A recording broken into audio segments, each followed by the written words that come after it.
So I was a senior in high school, and we'd been down to see Burl Doyle a few times, and he kept asking me what I was going to do.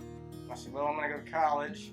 He said, well, what are you going to do while you go to college? And I said, oh, I'll probably get me a job, you know. And he said, well, why don't you just start growing some strawberries? So we started there, and it's just evolved into what it is now, and that's all because of Burl Doyle.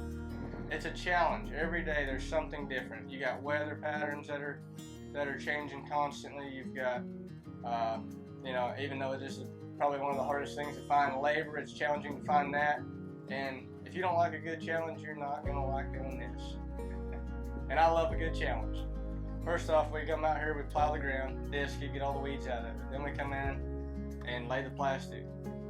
Then we plant them, fertilize them through the fall, put a cover over them for the winter, and then come back in the spring and start fertilizing again and take the cover off and start picking.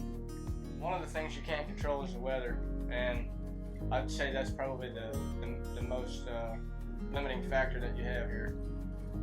Also, the time you get them in the ground. Yeah. The time frame that you get them put into the ground. This time of the year, and you look across there and see how they come along, you know, and you think, wow, look, we've done something here, you know? Yeah, it's funny because whenever you get them and their starts, you know, they're about that tall in September, and then you grow them through the fall and the winter, and then buy pictures of that stuff, and then start reflecting back on your pictures. You're like, wow, it's insane how fast they grew and how big that plant has become, and it's really cool to look back on. And then you really get giddy when you see those little red berries showing up everywhere. My oldest boy wanted to come out and pick strawberries. Okay, we'll pay you just like we pay everybody else. That little guy went out there and worked all day long. And I told Dylan at the end of that, I said, holy cow, we owe that kid $100. You know? So that's my favorite strawberry patch story.